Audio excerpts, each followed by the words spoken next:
আসসালামু আলাইকুম রহমতুল্লাহ বারাকাতু। সবাই কেমন আছেন? ভালো আছেন নি? আলহামদুলিল্লাহ, আল্লাহ তালা আছেন ভালো। এত বেশি ভালো নয়, আমাদের সিলেটের অবস্থা খুবই ভয়াবহ। আপনারা তো জানেন, অনেক পানি, বন্যা ইন্ডিয়া থেকে পানি আসার কারণে আমাদের সিলেটের অবস্থা খুবই খারাপ। আপনারা যেভাবে কারণে একটু সাহায্য করবেন এবং টাকা দিয়ে না পারেন আপনারা দোয়া করবেন যাতে আমাদের সিলেটবাসীর জন্য আল্লাহ তালা হেফাজত করুন। অনেক মানুষের ঘর বাড়ি চলে গেছে এই বন্যায়। আর আপনারা যেভাবে কারণ একটু সহযোগিতা করেন, পাশে থাকবেন একটু, আর বেশি বেশি করে আপনারা ভিডিওটা শেয়ার করবেন।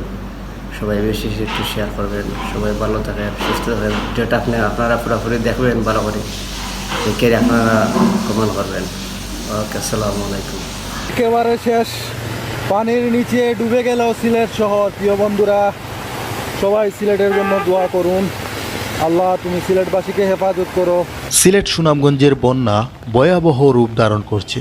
যত সময় যা সিলেট এবং সুনামগঞ্জের নতুন নতুন উপজেলা পানির নিচে ডুবে যাচ্ছে। সিলেট শহরের অবস্থা তো সবাই জানেন।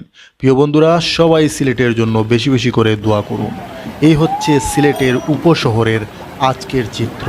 যত সময় যাচ্ছে সিলেটের সুরমা নদীর তীরবর্তী এলাকার বাসা বাড়ি বিল্ডিং সব কিছুই পানির নিচে ডুবে যাচ্ছে। দেখতে পাচ্ছেন সুরমা নদীর। একটু সহযোগিতা করেন, পাশে থাকবেন একটু, আর বেশি বেশি করে আপনারা ভিডিওটা শেয়ার করবেন। সবাই বেশি বেশি একটু শেয়ার করবেন। এবং সুনামগঞ্জের নতুন নতুন উপজেলা পানির নিচে ডুবে যাচ্ছে। সিলেট শহরের অবস্থা তো সবাই জানেন। প্রিয় বন্ধুরা, সবাই সিলেটের জন্য বেশি বেশি করে দোয়া করুন।